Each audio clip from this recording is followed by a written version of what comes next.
Hey, how's it going everyone? Welcome back to another What Sold on eBay video. And if this is your first time here, welcome. My name is Ben, and here on my YouTube channel, I show you all about my online reselling business. And in today's video, what I'll be doing for you is showing you 10 different sales that I have made over on my eBay account in hopes that the information that I provide you about these items will help you guys out in your own reselling adventures. And as always, this is not all of my sales. These are just 10 items that I selected for you guys because I think the information will help you out. Now, with all that being said, let's hop into the video. The first item I'm going to talk about here today is this Canon FTB 35mm SLR camera. Old cameras can have some very good value behind them, and this one in particular I picked up as part of a bulk buy at a garage sale for $10, and it sold for $100 in about 2 weeks time. When I was out at the garage sale, the thing that caught my eye about this camera initially was the silver and black colorway that we can see right here. It's a pretty iconic look for older film cameras, and there were multiple brands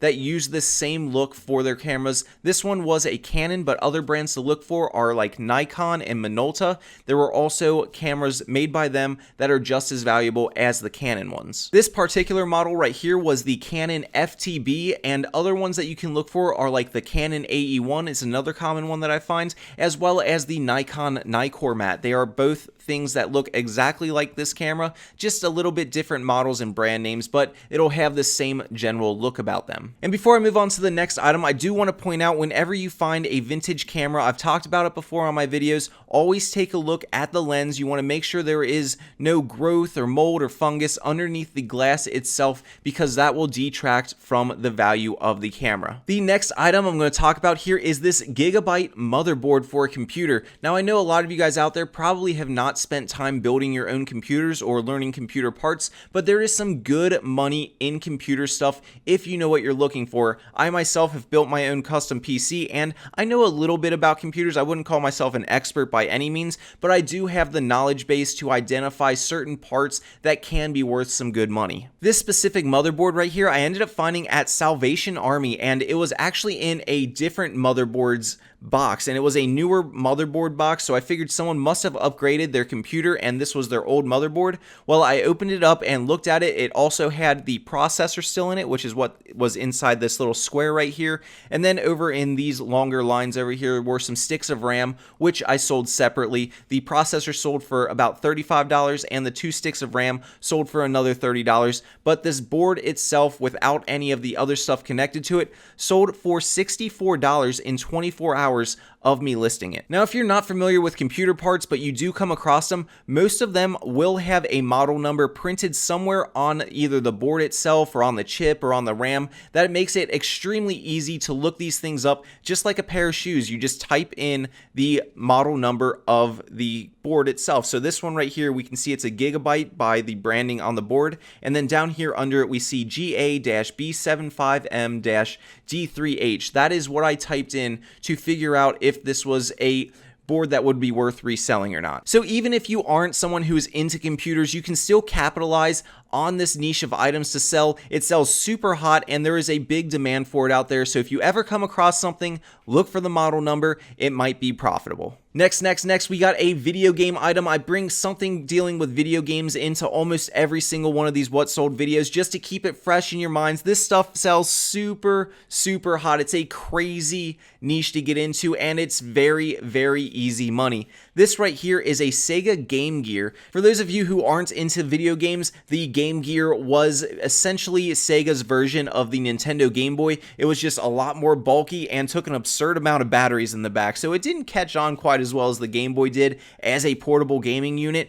But this one right here was special because it was the blue limited edition, only available for the launch of the system. You can see that the one that I sold had the Lion King with it, as well as one of the chargers, and the screen did work, but it was a pretty dim screen, and I made sure to mention that down in the description of this video. It's a pretty common flaw with these systems. When you find them, a lot of times the screen will not work, so make sure you're testing these out if you ever do come across them. I've had this one in my collection for quite a while, so I don't know what I had into it. It was one of my personal pieces, and it ended up selling for 130 bucks. The next item here is kind of in the same vein as the Game Gear that I just showed you. It's an outdated piece of retro electronics that also played video games. This is a Commodore 64 home computer system from back when home computers were first starting to get popular. It was actually a pretty high-tech piece of equipment at one point in time, and it had the floppy disk drive with it, which housed some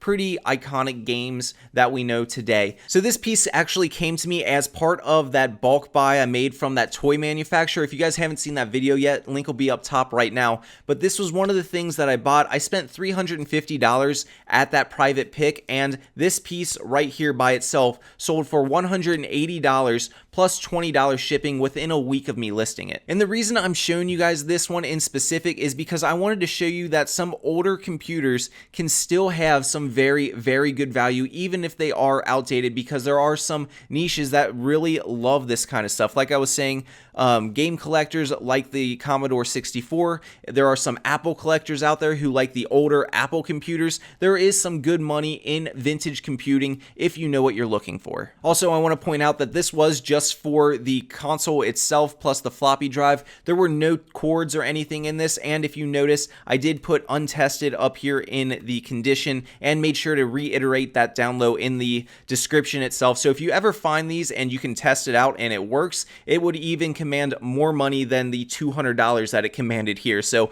keep an eye out for these Commodores. They're still found pretty frequently. I think I've sold probably 6 or 7 of them in the last few years. Okay, this one right here, I want to give you guys props where props are due. I had no idea about this brand, and you guys educated me on it when I found this in one of my more recent videos. This right here is a Plush. I hope I'm saying that one right. Correct me if I'm wrong. I really butchered the name in the last one, but this is a Plush Room Groove 30-pin iPod speaker system. Now, when I originally bought this thing, I bought it because it had a little iPod attached to it, which I already sold. I think the iPod by itself sold for like 30 bucks, but I was not expecting for this brand of speaker to have some good value behind it. But you guys down in the comments, after I said that this one was worth around 40 bucks, let me know that Plush is actually a pretty desirable speaker brand. Now, I'm not huge into the speaker scene or the vintage audio equipment. The only thing I know about it is what I can look up via model numbers, so I have never looked up a Plush speaker system before, but I wanted to share with you guys what the community let me know. This stuff has some very good value. There are speakers out there that sell for thousands of dollars by this brand, so if you don't know this like I didn't, now you know. Be on the lookout for this brand right here. It has some good value behind it. This specific piece ended up selling for me for $50. And here we have a pair of shoes. Now, you guys know, if you've watched my videos in the past, I've expressed that I am not someone who loves selling shoes. I know there's a ton of money to be made in them. I've made a ton of money selling them, but I just really don't like listing them or shipping them. That's just a personal thing, but there is very good money in shoes out there like this pair right here. This was a pair of used OnCloud sneakers. OnCloud is a great brand of athletic shoe, and it's one of those brands whenever I see it, I automatically pick it up because I know it's going to have a good value and be worth it for me to sell even if I don't like listing it. But this little symbol right here is what you want to look for. It'll be on the outside of pretty much every single one of their shoes. This pair right here was a pair of women's red trail running shoes, again used, and it sold for a best offer of 80 bucks. That's right, 80 bucks for a used pair of running shoes. So be on the lookout for OnCloud. It is a huge bolo and definitely one that you should know if you are just getting into clothing or just getting into shoes or just getting into reselling in general. Be on the lookout for these guys. They are something that will make you good money in the future. Here is another item from that toy manufacturer bulk purchase that I made. This right here is a 1997 V-Puppy little virtual pet. It's just like one of those little virtual Tamagotchis, the keychain electronic dogs that everybody had. They were huge back in the 90s and 2000s. They were just as big as like Beanie Babies and stuff. If you guys don't know what these are, you're sleeping, because these things used to be super hot, and some of the brand new ones or even some of the used ones that are more rare can go for some insane money. This specific one right here wasn't one that is like super desirable. In fact, it was hard for me to find some comps on this one, but it did end up selling for the full asking price of $50. But there are some specific Tamagotchis out there, or some specific little tiger ones that sell for hundreds of dollars loose. If you can find a brand new one of some of those, some of them go for like 500 bucks plus. It's insane. I've found quite a few of these over the years, and I always make sure to pick them up whenever I find them, even if they aren't a brand that I recognize, because there is a huge collector's market for this kind of stuff.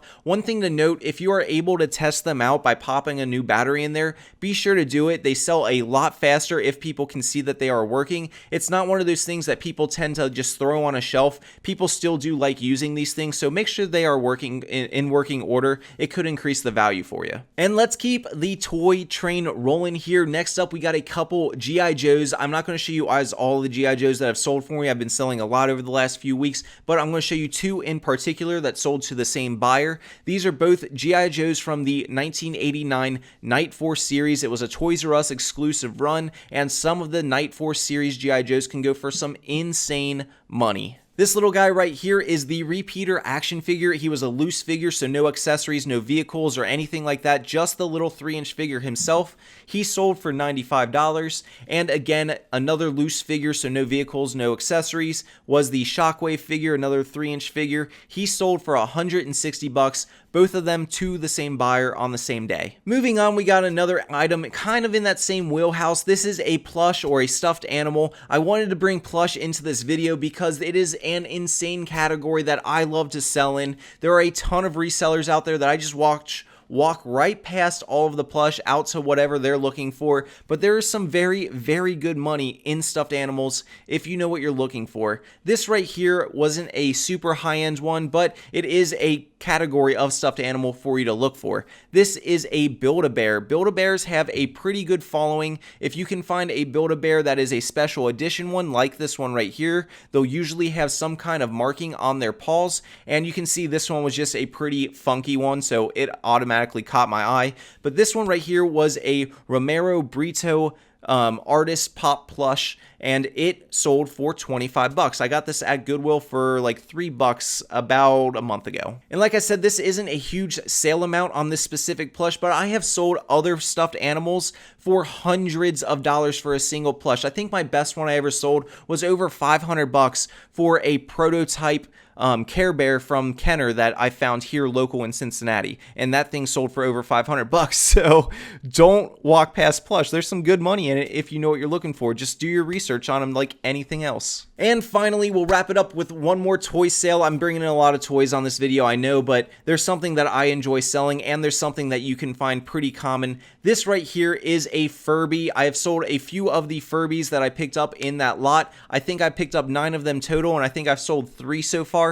This specific one right here was brand new in the box. It's a Furby that had the Dalmatian spots on it. It might have sold for a little bit more money because of the Cruella movie that's out right now, which obviously 101 Dalmatians. So that might have played a role into why this specific one sold so fast.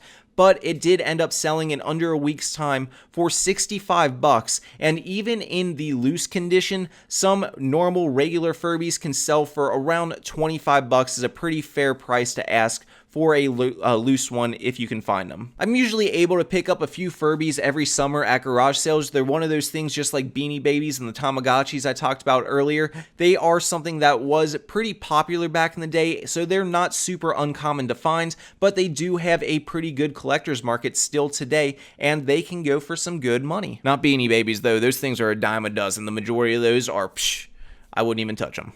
And that's it. That's going to wrap things up for this video. I hope that you guys were able to learn a thing or two, and I hope that the information that I just provided you helps you out in the future. Also, if you made it this far in the video, go down low right now and hit that like button for me. It helps me know that you enjoyed the video and the information that I provided. And also, while you're down there, consider subscribing to my channel. I put out content just like this pretty dang often, and it helps you guys out in your own business. So it's a win-win situation for me and you if you do end up coming back. Otherwise, that's it. We're going to wrap things up there, and I'll see you in the next one. Till next time, keep on treasure hunting. Peace.